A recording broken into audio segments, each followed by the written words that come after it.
now proudly presented on SNME. That's Sunday night's main event. Heavy traffic during 4-5. Gotta hustle on your own time. Color people every port side. We just people from the north side. Want some teammates at the shore fine. Winter ready on the foe ties. Hey guys, what's going on? It's your host, your boy George Mackay, live here, HWE Renaissance. And I am with a Renaissance man in himself, the one, the only, the masterpiece himself, Chris Adonis. How are you, sir? After that intro, I'm feeling pretty good. So I got to ask, first question. You recently did, or a couple months back last year, you did a great conversation with Chris Van Vliet, one of my favorite ones that he's done. And in that conversation, you guys talked about, maybe Royal Rumble was around the corner, maybe making a return. It didn't come to fruition, but if WWE were to contact you, would you go back for one more Royal Rumble? Oh, absolutely. And it's something I've tried to manifest. It's almost even a dream of mine. I've told many people, I can't say that I think I'll ever work in WWE again, although you never say never, but it would be nice to go back to get that, that Royal Rumble spot and to go in there and shine and show that audience who Chris Adonis is compared to Chris Masters. And I think I could shine real bright in there. I wouldn't need long, and I think it'd be really cool. I think it'd be a great moment. We've seen so many legends come through, so many people kind of return home in essence. But I have to say this, the most fun I've seen you have in wrestling, and I even said that to Aaron when I sat down with him, seems to be the NWA. It seems that everybody really is free there. Everybody is able to, I guess, move the story along the way that they are supposed to, but also kind of do it in their own way, which is really refreshing, especially in pro wrestling. Would you agree or disagree? No, I agree. The freedom has been awesome. We all love that because you kind of get to a point where you want to kind of figure yourself out. And I think NWA has been a great place for a lot of us. A lot of us are at the point, you don't figure yourself out in a year, sometimes even 5 years. There used to be the territories. A lot of us went kind of into developmental and then straight into WWE. And you're not even a fully evolved or made worker at that point. And so, even a lot of the guys WWE have cut bait with are guys who are actually either in their prime or coming into their prime because they've now either worked indies or NWA or whatever, and now they've kind of really figured out who they are, and they've really, for me, I know that I'm doing the best in-ring work I've ever done in my whole career at the age of 40, and I feel better than I ever have. So, and that's just a testament to me holding up physically, but also having 20 years now of experience in the squared circle to gather from, and from people who are even far better than me that I've taken from. So I think it's all of that. But NWA has been great because, again, they're getting talent at that point, and also we're able to go out there and kind of do our thing. Absolutely. And actually, while we're speaking, Billy Corgan just announced the new TV deal for NWA, which is huge because now it's not YouTube as a platform. You guys actually have a TV deal, more eyes on a great product. And I've been a fan of since its return. I've loved everything that's been done over there. Maybe not Aaron's fashion sense, but that's a different conversation for another day. But in terms of now the TV deal and the chance to get more eyes on this product, and I guess in a way knowing if you knew what you know now back then when you were younger, do you think it would help shape the locker room or shape you better into more of a leader in the locker room? Oh, yeah, absolutely. But if I knew now, if I could, take this information and plan it to me back then, there's a lot of things that would happen, first of all, because you always have, I was only a couple of years in, so you have all these deficiencies. But as time goes on, you just kind of learn how to, like for me, it was about approaching everything a little differently. And I think that's kind of helped out my overall game, approaching the way I go into promos, the way I dress, the way I work, and just every little thing, just kind of micromanaging each little thing and really trying to, evolve that. But your original question was about? My original question was the fact that knowing your TV style, being in front of big TV cameras before, knowing how TV works in terms of shooting wrestling, are you going to be able to translate that into more of a leadership role in the locker room? Yeah. And it would be a game changer, again, just if I had the information then that I have now, you know what I mean? Because, you get it. You understand how to not only work the audience, but also work the cameras, which a lot of times kind of work hand in hand anyways. So, that's a big part of it. Absolutely. Now, with this new TV deal in place, is there a potential of you guys going more on a roadly schedule, kind of touring cities as you're doing? Or do you guys think it's still going to be centralized, based out of Memphis? Oh, well, that question's a little above my pay grade Fair in enough. NWA, but I will say that, I mean, it's always our hope is to go on tour and that it's doing successful enough on television or whatever venue that people will come out and come and see the product. Absolutely. Now, out of everyone that's in the NWA locker room right now, I was able to speak to Ricky Morton's son as well a few months back, and he mentioned about learning from the vets over there and really soaking that up. When you hear a younger talent coming up mentioning that, sticking to the, I guess, old school thinking of wrestling where pay it forward, the older guys know more, learn from them when you can, have those conversations, whether it be 5 or 10 minutes. Do you find it refreshing in this day and age that there are still a lot of wrestlers that are doing it the old school way and listening to the guys in the locker room with more leadership?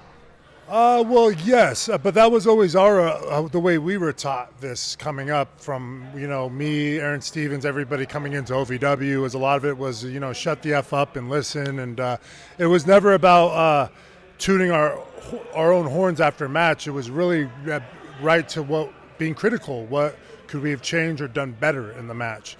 And I don't know if that's maybe part of what's missing, but to be honest, I haven't seen a lot of what you're talking about. I've heard of it in certain promotions, I guess. But like my experience, at least on the indies, is I'm working guys who have 2-3 years experience.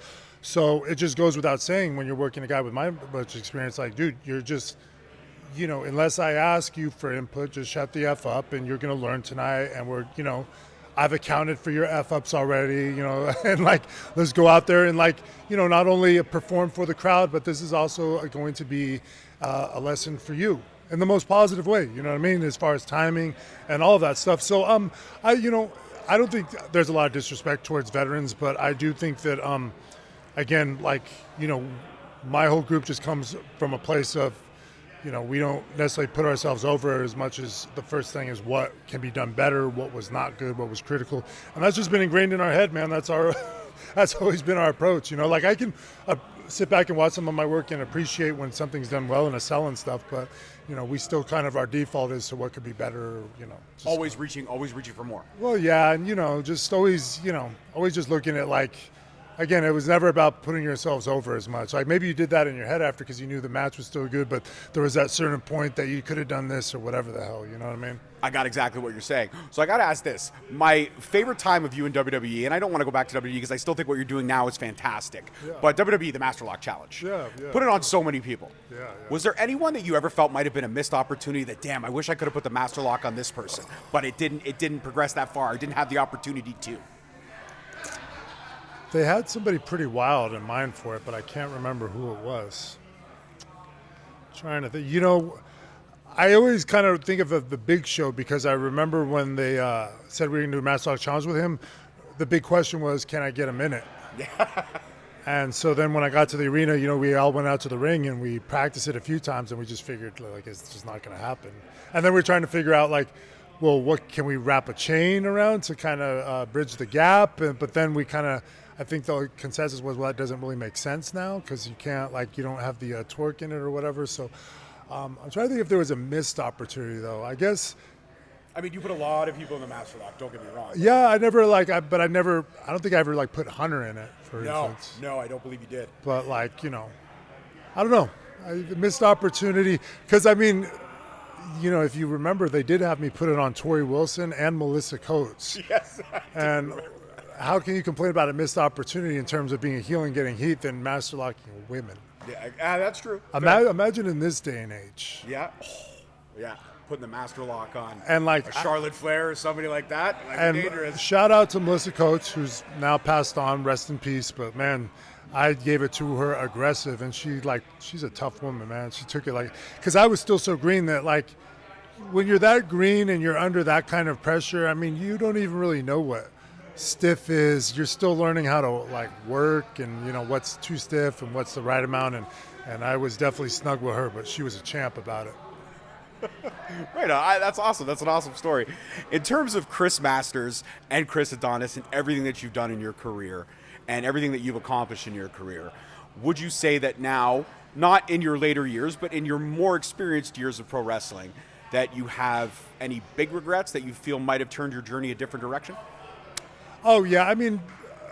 Just generally, I wanted to break in. I knew what I wanted to do from a very young age, and I put all my effort into doing it and getting there as young as possible. But I just don't think it necessarily served me that great because, I was 19 years old, and you haven't developed certain life skills. Like even if you're not going to use your education, like when you go finish school and stuff, you're developing life skills that you're going to need for just the real world. And, I just feel like I was in such a rush to get there, and then I got there and I was still a kid, in this world full of adult grown men. And, it was amazing and a dream come true, but it was also very difficult because I just didn't have the life skills. I hadn't been in many locker rooms. So it was definitely a lot to get used to at that young age. I mean, and I feel like I coped well, actually, but again, I just feel like I would have, if I had been more mature, I wouldn't have been so easily influenced, and I would have been able to keep my focus better and, been more mature about the whole process. I think thank you for the honest answer. I feel that's a really honest answer. My final question, and this is kind of cool because you mentioned OVW, so it kind of ties up into that.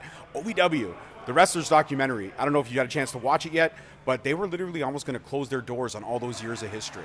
And now, because of the documentary on Netflix, they're able to save it, and it's actually thriving again. That's awesome. How does that make you feel, knowing that you have roots in there too as history, and that OVW is not going away, at least for the foreseeable future?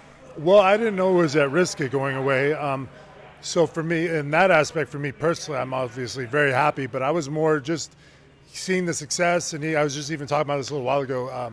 It just makes me really happy for OVW as a brand, for Al Snow, for everybody down there, because it is kind of a piece of wrestling history now a little bit. Like, you've had some really successful people come out of there, and it was definitely a successful developmental system, and it was, to me, like when you look at the new training facility, it's amazing. It's more than you could have ever dreamed for, but like OVW was old school. You know what I mean? It was old school. It was in Louisville. It was Jim Cornette, Danny Davis. Babies don't hang out with heels. Heels don't hang out with babies. And so I just look back so fondly on that time frame because it was like my college. And I really enjoyed it. And I'm just really happy for them to know that that they're having all the success, that it got as popular as it did, and that it's going to help their overall business. Because, I think everybody would be pretty sad to see OVW go away. And I'm just happy that it looks like, this is just a great thing for them, Absolutely. And now it actually gives me an excuse to go to Kentucky. Now I got to hit Memphis to go to NWA and then hit Kentucky to go to OVW. Well, and I worked there about a year ago or something. I worked against Mr. Spectacular, so it was a lot of fun going back. Aaron Stevens was there too, which was pretty cool because we had a lot of, we came up in the same time down there together, so it brought back a lot of memories. Brought back a lot of great memories for sure. Yeah, and then Fertig came down, Kevin Thorne, who was Malachi, or no, what was his name in...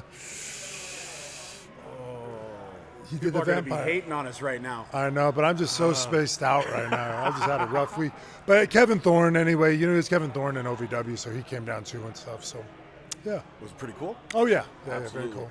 Well, I hope one day the OVW crowd gets to see Chris Adonis up in the OVW ring again. Hey, you said it was about a year ago, so I think you're due for another return over there. Oh, yeah, when the time's right. Always when the time is right. The time has to be right.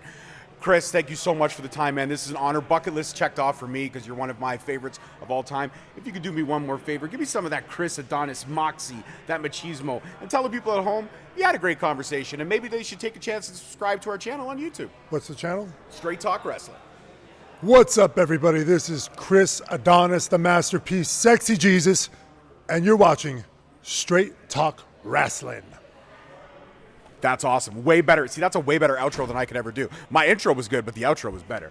Peace, love, and wrestling, guys. See you next week.